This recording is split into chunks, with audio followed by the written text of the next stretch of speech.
ওই সুর লক্ষ্য করে আজ গাভীগণ ছুটতে ছুটতে চলেছে। তাদের অবস্থা কেমন? ওই কানাইয়ের বাঁশির সুর শুনে তাদের অবস্থা কেমন জানো? কেহবা দুগ্ধ পান করছিল, সেই দুগ্ধে যেন গোবিন্দের মূর্তি দেখতে পেল। এমন সময় আজ তার মা গাভীমা তার ছোট্ট ছানা বাছুরিকে দুগ্ধ পান করাতে করাতে একটা দুগ্ধর পান গোবিন্দের জন্য রেখে দিল। তারাও যে গোবিন্দকে বড় ভালোবাসে। হে গোবিন্দ, আমাদের জড় জিহ্বা দিয়ে চোখে, কিন্তু এই যে তোমার সঙ্গ করে রেখেছ, আমরা যে এতেই অনেক খুশি হবো।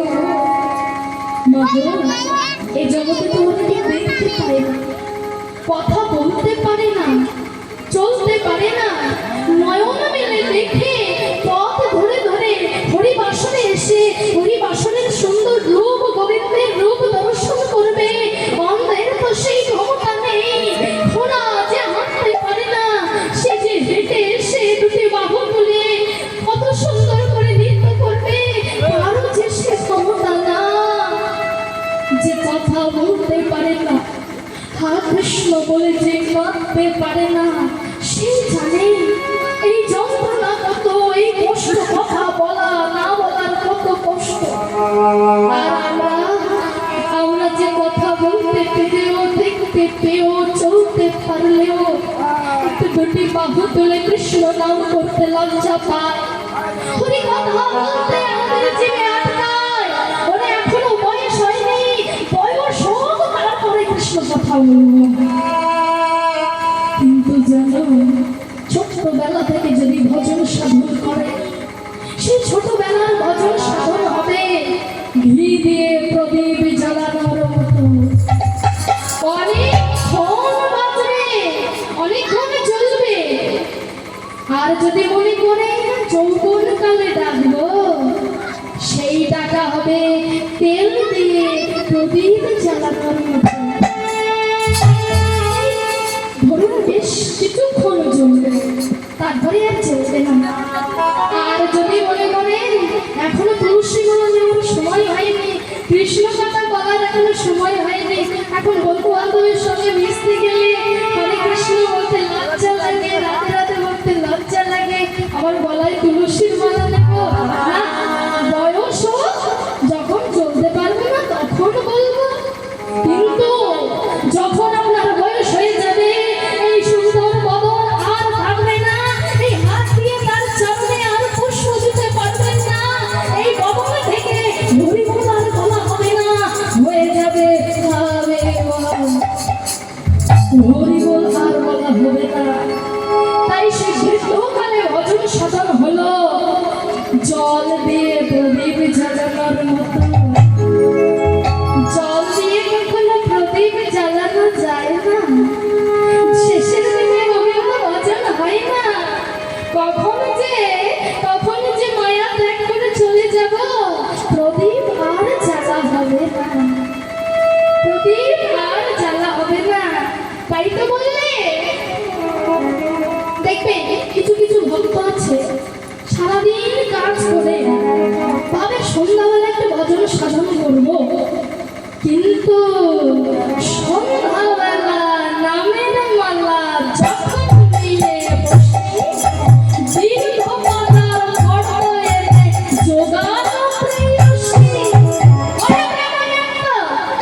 ঘরেতে চাল বানাইত, নামের মালা ঝোলা সই, হরি তোমায় বুঝিবার সময় পেলাম গো।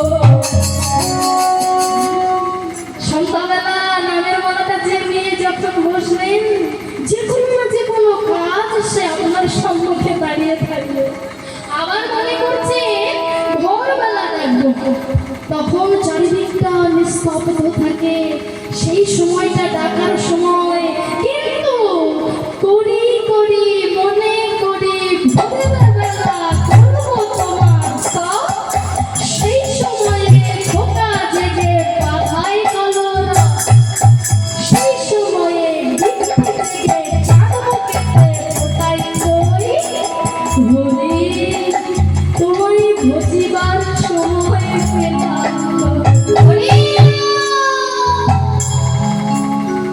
আমাদের সময় হয়ে ওঠে না। তাই সারাদিন লঙ্ঘন করুন, সংসারের কাজ সামলান, কিন্তু দিন অন্তে তাকে একটাবার সেবা দিন। একটি বার লঙ্ঘন করে বলুন, হে দয়াময়, আমি তোমায় ছানা দিতে পারলাম না, সন্দেশ দিতে পারলাম না, তুমি আমায় যা দিয়েছো তাই তোমায় দিলাম। একটি বার তুমি কৃপা করে সেবা করো, দেখবে ভক্ত ভিখারি দয়াল হরিত ভক্তের ভালোবাসা। ভক্ত যেদিন সেবা দেয়, ভক্তের সেবা সেদিন সে পায়, কিন্তু যেদিন ভক্ত সেবা না দেয় সেদিন সে অনাহারে যায়। তার যে সেবা করা হয় না, তার আর ভজন সাধন করা হয় না। তাই তোমা এই ভব মাঝে এসে আমরা যদি তাকে ডাকতে ভুলে যাই, ভালোবাসতে ভুলে যাই, আমাদের অবস্থা কেমন হবে? চতুর চূড়ামণি গোবিন্দ তার প্রমাণ করে দিলেন কোথায়? কুরুক্ষেত্রের রণাঙ্গনে। কুরুক্ষেত্রের মাঠে যুদ্ধ হয়েছিল তো, হ্যাঁ? ওমা কাদের কাদের মধ্যে হয়েছিল গো? কাদের কাদের মধ্যে একটু কথা বলুন। কৌরব আর পাণ্ডব। তাহলে কৌরবরা কম হয়েছিল? মায়েরা ভাবছে কীর্তন শুনতে এসে মরেছে, শুধু প্রশ্ন আর প্রশ্ন। 100 ভাগ। আর পাণ্ডবরা 5 ভাগ। পারতো নাকি ওই 100 ভাই চোখের নিমেষে 5 ভাইকে হারিয়ে দিতে?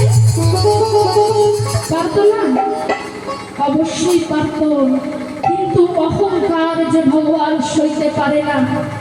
অহংকার করলে দরকারে তার অহংকারকে যে চূর্ণ বিচূর্ণ করে দেয়। আশ্রয় করিয়া ভজে তার কৃষ্ণ নাহি আর সব মরে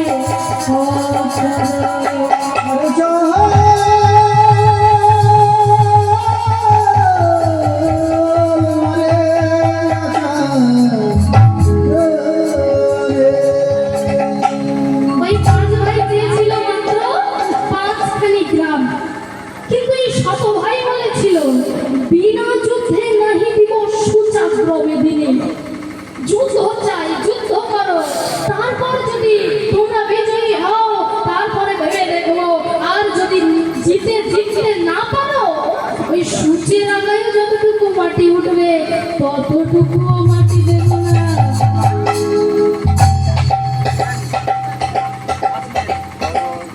তাই গৌর হরি হরি বল।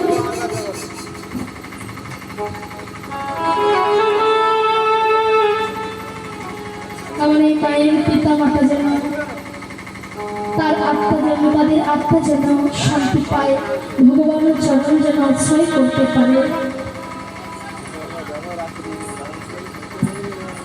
বিশেষ ঘোষণা, আমাদের এই মেলার মধ্যে একটা বাচ্চা মাইয়া হারিয়ে গেছে। বাচ্চা মেয়েটা নাম বৃষ্টি মণ্ডল, আমতলী বাড়ি। আপনারা সবাই চিনেন, ঈশ্বর কার্তিক সরকারের নাতি।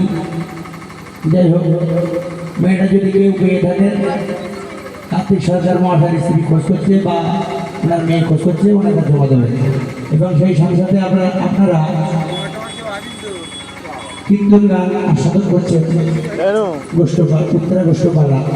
যাই হোক, এই উত্তরা গোষ্ঠপালায় সন্তুষ্ট হয়ে আমাদের কমিটির অন্যতম সদস্য মাননীয় দেবব্রত ঘরামি, উনি সাংসারিক মঙ্গল কামনা করে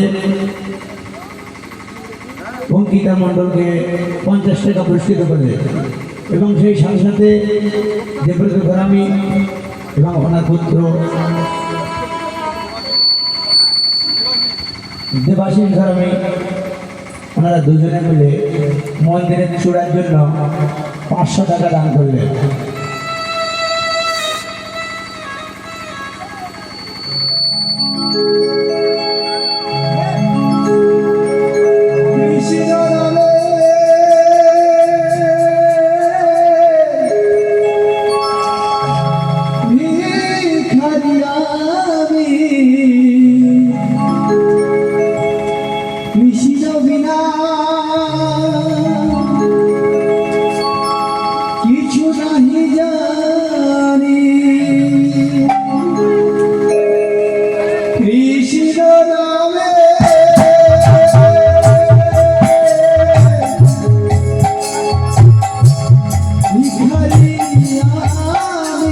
কৃষ্ণ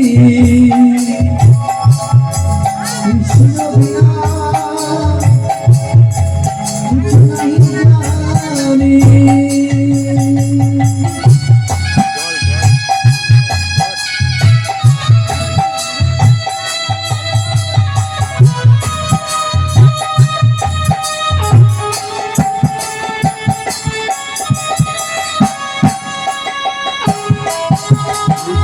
কৃষ্ণ